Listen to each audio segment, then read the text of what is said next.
നമസ്കാരം. ഈസ്റ്റർ ദിനമായ ഇന്നലെ സിറിയയിലുണ്ടായ കാർ ബോംബ് ആക്രമണത്തിൽ 7 പേർ കൊല്ലപ്പെട്ടിരിക്കുന്നു. നിരവധി പേർക്ക് പരിക്കേൽക്കുകയും ചെയ്തിട്ടുണ്ട്. ആലപ്പോ പ്രവിശ്യയിലെ അസാസ് നഗരത്തിലെ തിരക്കേറിയ ഒരു ചന്തയിലായിരുന്നു ഈ സംഭവം ഉണ്ടായത്. ആക്രമണത്തിന് പിന്നിൽ ഏത് ഭീകര സംഘടനയാണ് എന്ന കാര്യം ഇതുവരെയും സ്ഥിരീകരിച്ചിട്ടില്ല.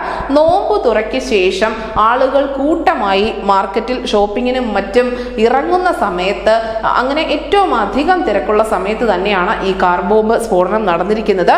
കുട്ടികൾ അടക്കമുള്ളവരാണ് ഇപ്പോൾ കൊല്ലപ്പെട്ടിരിക്കുന്നത്. സിറിയയുടെ വടക്ക് പടിഞ്ഞാറ് മേഖലയിൽ ആളുകളെ ലക്ഷ്യം വെച്ചുള്ള ആക്രമണങ്ങൾ ഇപ്പോൾ കൂടിക്കൊണ്ടിരിക്കുകയാണ്. സ്ഫോടനം നടന്നതിന്റെ ഉത്തരവാദിത്തം ഏറ്റെടുത്ത് ഒരു സംഘടനകളും ഇതുവരെയും രംഗത്ത് വന്നിട്ടുമില്ല.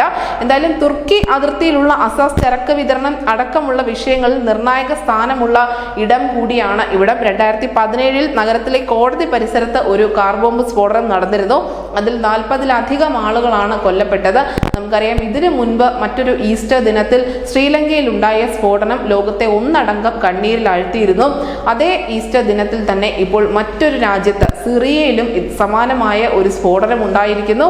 എന്തായാലും നോമ്പ് തുറയ്ക്ക് ശേഷം ആളുകൾ എല്ലാവരും വളരെ ആഹ്ലാദത്തോടു കൂടി അവരുടെ സമയം ചെലവഴിക്കുന്നതിന്, ആഹാരം കഴിക്കുന്നതിന്, ഷോപ്പിങ്ങിനും മറ്റുമായി മാർക്കറ്റിലേക്ക് നീങ്ങുന്നതിനിടയിലാണ് ഇത്ര വലിയ ഒരു സ്ഫോടനം ആ രാജ്യത്ത് ഉണ്ടായിരിക്കുന്നത്. News desk India Malayalam.